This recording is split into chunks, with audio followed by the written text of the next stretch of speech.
तो hello everyone welcome back to CHSC classes पिले देखंतु आज आम पढ़ा यूनिट 1 रो गणतंत्र विषय पिले जो मैंने 2025 जो मैंने प्लस टू को जी प्लस टू सेकेंड इयर को जी से तो आज आम पढ़ा यूनिट 1 रो गणतंत्र विषय पॉलिटिकल साइंस रो plus two second year arts पिला देखंतु यूनिट 1 रो कौन कौन सब इम्पोर्टान्स पॉइंट्स जाक रही से विषय आज आम प्रत्येकटी डिस्कसन करवा प्रत्येकटी पॉइंट रो देखंतु कौन कौन सब रही गणतंत्र अर्थ देन प्रकार भेद देन असमानता देन आंचलिकवाद देन नक्सल समस्या देन लिंगगत वैषम्य देखंतु यूनिट 1 रो एई सब तुम इम्पोर्टान्स रही तो यही सब आज आम डिस्कसन करवा गोटे गोटे कर तार अर्थ कौन प्रकार भेद कौन कौन रही तो आज आम डिस्कसन करवा एक्सप्लेन सहित तो वीडियो को पूरा देखंतु ता आगु जो मैंने चैनल को नुआ चैनल को सब्सक्राइब कर रखु कहीं आगु को मध्य प्रत्येक कोटी वीडियो नहीं कि आसबि पॉलिटिकल साइंस रो तो वीडियो को नुआ सब्सक्राइब कर दिंतु निश्चय। तो देखंतु प्रथमे जानिबा गणतंत्र रो अर्थ कौन पे देखंतु गणतंत्र रो अर्थ होची गणर अर्थ होची पे तुम तो जानिच गणर अर्थ होची लोक बुझिल गणर अर्थ होची लोक देन तंत्र रो अर्थ होची पे क्षमता माने लोकमानंक क्षमता बेले बुझिल। तो चलतु आम जानिबा गणतंत्र अर्थ कौन तो देखंतु पिले फास्ट आम जानिबा गणतंत्र अर्थ कौन देखंतु गणतंत्र बा डेमोक्रेसी शब्दटी ग्रीस शब्द डेमोस बा क्राटोस बा क्रास्टियारु मिश्रण सृष्टि होइछि पिले देखंतु डेमोक्रेसी शब्दटी कौटू आसी पे ग्रीस शब्द आसी देन क्राटोस बा क्राटियार मिश्रण सृष्टि डेमो गणतंत्र शब्दटी कौन सृष्टि पे क्राटिया बा मिश्रण सृष्टि एवं डेमोस अर्थ होची पे गण एवं क्राटस अर्थ होची क्षमता बा लोकमानंकर क्षमता बेले बुझिल एणु गणतंत्र अर्थ होची गण क्षमता बा लोकमानंक क्षमता बा शक्ति तो बुझिल पे गणतंत्र अर्थ कौन। तो चलो नेक्स्ट जीवा आमे तार संज्ञा पिले किछि संज्ञा रही पिले किछि मतज्ञ माने किछि संज्ञा दी गणतंत्र विषय तो सही विषय आम जानिबा। तो चलतु अब्राहम लिंकन मतरे कौन कहते गणतंत्र को तो सही विषय आम जानिबा। देखंतु गणतंत्र अब्राहम लिंकन मतरे गणतंत्र होची लोकमानक द्वारा एवं लोकमानक पई एक सरकार पिले देखंतु बढ़िया कथाटी कहते गणतंत्र होची लोकमानक द्वारा बा लोकमानक पई गोटे सरकार पिले बुझिल। देन चलो लॉर्ड ब्राइन्स मतरे कौन कहते देखो गणतंत्र होची सही सरकार जो राष्ट्र शासन क्षमता कौन से एक निर्दिष्ट श्रेणी लोकों हाथ न रही समुदाय गोष्ठी सदस्य मान हाथ आईन रस्त रही था पिले बुझिल। देखो अब्राहम लॉर्ड ब्राइस कहते गणतंत्र होची सही सरकार जो राष्ट्र शासन क्षमता कौन से एक निर्दिष्ट श्रेणी लोकों हाथ न रही माने गोटे निर्दिष्ट समस्त आईन गोटे निर्दिष्ट लोकों हाथ न रही समस्त हाथ रहा उचित बोली से कहते बोले बुझिल।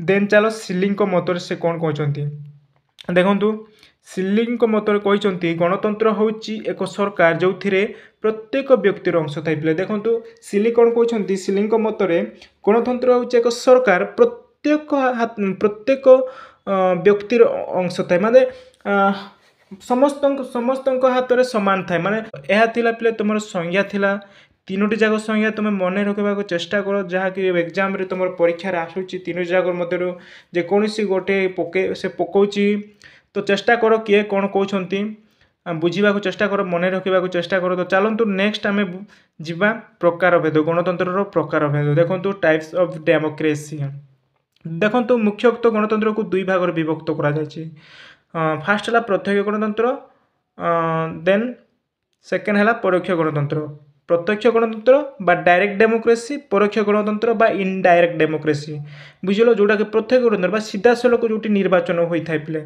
परोक्ष गणतंत्र मान जोटा कि सीधा सलख जोटा कि इनडायरेक्ट बा तार अपोजिटा। तो चलो बुझा कौन कौन प्रत्यक्ष गणतंत्र कौन परोक्ष गणतंत्र कौन। तो चलो जीवा प्रत्यक्ष गणतंत्र क्या कहुए देखो बोले बुझा चेष्टा कर जो गणतांत्रिक शासन व्यवस्था नागरिक माने सीधा सलख बा प्रत्यक्ष भाव बा डायरेक्ट डेमोक्रेसी जोटा प्रत्यक्ष भाव आईन प्रणयन करते प्रत्यक्ष गणतंत्र कहुए बुझिल।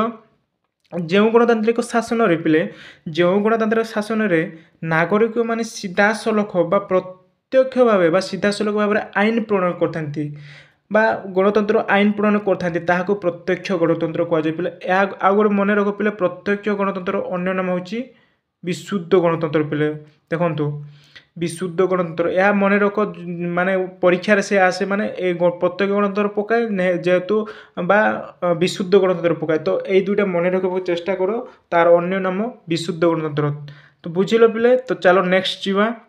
নেক্সট আমি পরোক্ষ গণতন্ত্র কাহাকে কুহযাଏ, তার অপোজিটটা মানে এইটি সিধাসলখ লোক মানে আইন প্রণয়ন করতে, এইটি পিলে সে মানে সিধাসলখ নকরি লোকମାନଙ୍କ দ্বারা আইন প্রণয়ন କରିଥାନ୍ତି। তো সেটা অপোজিটটা। চলো বুঝিবা কোণ পরোক্ষ গণতন্ত্র কাহাকে কুহযাଏ। তো দেখন্তু ଯେଉଁ ଶାସନ ବ୍ୟବସ୍ଥାରେ ନାଗରିକମାନେ ସିଧାସଳଖ ଆଇନ ପ୍ରଣୟନ ନକରି ସେମାନଙ୍କ ପ୍ରତିନିଧି ଦ୍ୱାରା କାର୍ଯ୍ୟ ସମ୍ପାଦନ କରିଥାନ୍ତି ବା ଆଇନ ପ୍ରଣୟନ କରିଥାନ୍ତି ତାହାକୁ ପରୋକ୍ଷ ଗଣତନ୍ତ୍ର କୁହାଯାଏ। ବୁଝିଲ ପିଲେ।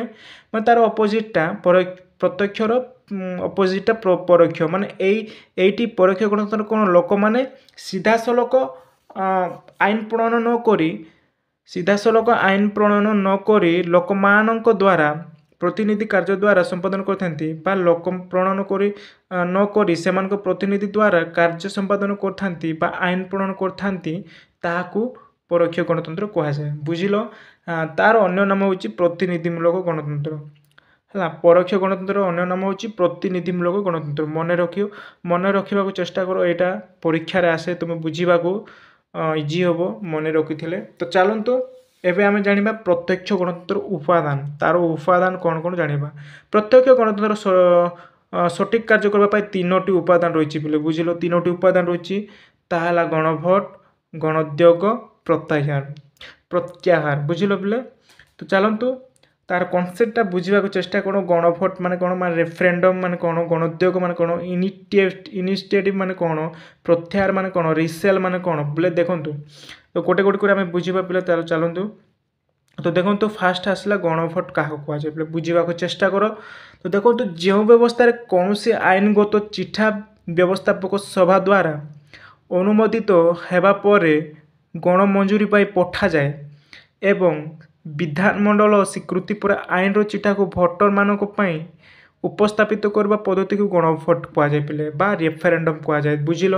ମାନେ ଯେଉଁ ବ୍ୟବସ୍ଥାପିକା ଆଇନ ଦ୍ୱାରା ଚିଠା ପ୍ରସ୍ତୁତ କରାଯାଏ ପିଲେ, ଯେଉଁଠି ଚିଠା ପ୍ରସ୍ତୁତ କରାଯାଏ ଏବଂ ବିଧାନମଣ୍ଡଳ ସ୍ୱୀକୃତି ପରେ ଆଇନର ଚିଠାକୁ ଭୋଟରମାନଙ୍କ ପାଇଁ ଉପସ୍ଥାପିତ କରିବା ପଦ୍ଧତିକୁ ଗଣଭୋଟ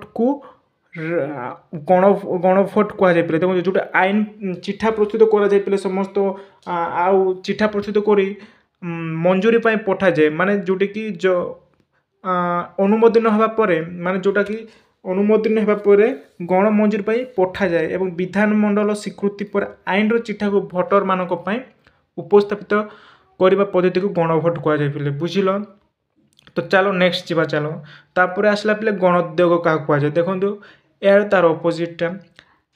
ଏହି ବ୍ୟବସ୍ଥାରେ ବା ଉପାଦାନ ଦ୍ୱାରା ଲୋକମାନଙ୍କ ଆଇନ ପ୍ରଣୟନ କରିବାର ସୁବିଧା ପାଇଁ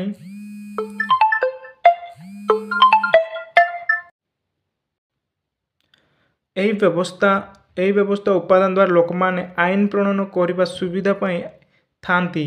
ମାନେ ଏହି ବ୍ୟବସ୍ଥାରେ ଲୋକମାନେ ଆଇନ ପ୍ରଣୟନ କରିବାରେ ସୁବିଧା ପାଇଥାନ୍ତି ଏବଂ ସାଧାରଣ ନାଗରିକମାନେ ଆଇନର ଚିଠା ପ୍ରସ୍ତୁତ କରି ବ୍ୟବସ୍ଥାପିକାର ଅନୁମୋଦନ ପାଇଁ ପଠାଇଥାନ୍ତି। ଏହି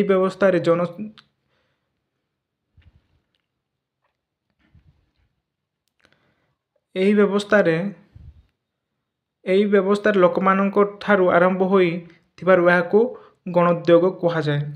ତ ବୁଝିଲ ପିଲେ ଗଣୋଦ୍ୟୋଗ କାହାକୁ କୁହାଯାଏ। ତ ନେକ୍ସଟ ଯିବା ପିଲେ ପ୍ରତ୍ୟାହାର କାହାକୁ କୁହାଯାଏ। ପ୍ରତ୍ୟାହାର ଯା ରିସେଲ୍ ମାନେ ବୁଝିବାକୁ ଚେଷ୍ଟା କର, କନସେପ୍ଟ ବୁଝ। ରିସେଲ୍ ମାନେ ବହିଷ୍କାର କରିଦେବା, ମାନେ ଜଣେ ଲୋକକୁ ବହିଷ୍କାର କରିବା, ତାହାର ରିସେଲ୍ ମାନେ କନସେପ୍ଟଟା ବୁଝ। ଚାଲନ୍ତୁ ରିସେଲ୍ ମାନେ କ'ଣ। ଦେଖନ୍ତୁ ଯଦି କୌଣସି ନିର୍ବାଚନ ପ୍ରତିନିଧି ଲୋକମାନଙ୍କ ହିତ ପାଇଁ ଠିକ୍ ଭାବରେ କାମ ନ କରନ୍ତି, ତେବେ ଲୋକମାନେ ସେମାନଙ୍କର ସଂଖ୍ୟାଧିକ ମତ ଦ୍ୱାରା ପ୍ରତିନିଧିକୁ ଅଚଳ କରିବାର କ୍ଷମତା ହାସଲ କରନ୍ତି ବା ଲୋକମାନେ ଚାହିଁଲେ ତାକୁ ବହିଷ୍କାର କରି ଦେଇପାରନ୍ତି, ଏହାକୁ ପ୍ରତ୍ୟାହାର କୁହାଯାଏ। ତ ଦେଖନ୍ତୁ ମାନେ ଜଣେ ନିର୍ବାଚନ ପ୍ରତିନିଧି ଯଦି ଲୋକମାନଙ୍କର ସଠିକ୍ ଭାବରେ କାର୍ଯ୍ୟ ଯଦି ନ କରେ ତାହେଲେ ଲୋକମାନେ ଚାହିଁଲେ ତାକୁ ବହିଷ୍କାର କରିଦିଅନ୍ତି, ତାହାକୁ ପ୍ରତ୍ୟାହାର କୁହାଯାଏ। ତ ଏତିକି ଥିଲା ପରେ ତୁମର ଇମ୍ପୋର୍ଟାଣ୍ଟ ପଏଣ୍ଟ ଯାକ ୟୁନିଟ୍ 1 ପ୍ରଥମ ଚାପ୍ଟରର ତୁମର ଗଣତନ୍ତ୍ର ବିଷୟର ଏହିସବୁ ଇମ୍ପୋର୍ଟାନ୍ସ ପଏଣ୍ଟ ଥିଲା। ତ ମୁଁ ଆଶା କରୁଛି ଆପଣମାନେ ବୁଝିପାରୁଥିବେ। ଯଦି ବୁଝିପାରୁନ ତାହେଲେ ମୁଁ କମେଣ୍ଟ କରନ୍ତୁ, ମୁଁ ନେକ୍ସଟ ଭିଡ଼ିଓରେ ବୁଝେଇବାକୁ ଚେଷ୍ଟା କରିବି। ତ ଏତିକି ଥିଲା ତୁମର ଗଣତନ୍ତ୍ର ବିଷୟରେ କିଛି ଇମ୍ପୋର୍ଟାନ୍ସ ପଏଣ୍ଟସ୍। ତ ପିଲେ ଯଦି ଭିଡ଼ିଓଟି ଭଲ ଲାଗିଥିଲେ ଭିଡ଼ିଓକୁ ଲାଇକ୍ କରନ୍ତୁ, ଚ୍ୟାନେଲକୁ ଯଦି ନୂଆ ଆସିଛ ତାହେଲେ ସବସ୍କ୍ରାଇବ୍ କରନ୍ତୁ। ପିଲେ ଆଗକୁ ମଧ୍ୟ ମୁଁ ଚେଷ୍ଟା କରିବି ଆଗକୁ ଭଲ ବୁଝେଇବା ପାଇଁ, ଆଉ ଆଗକୁ ମଧ୍ୟ ଭିଡ଼ିଓ ଆଣିବି ପଲିଟିକାଲ ସାଇନ୍ସର ପ୍ରତ୍ୟେକ ସବଜେକ୍ଟର ମୁଁ ଭିଡ଼ିଓ ଆଣିବି +2 ସେକେଣ୍ଡ ଇୟରର। ତ ମୋ ସହିତ ଯୋଡ଼ି ରୁହନ୍ତୁ, ଚ୍ୟାନେଲକୁ ନୂଆ ଆସିଥିଲେ ସବସ୍କ୍ରାଇବ୍ କରିଦିଅନ୍ତୁ। ତ ଏତିକି ରହିଲି ପିଲେ, ଥ୍ୟାଙ୍କ ୟୁ।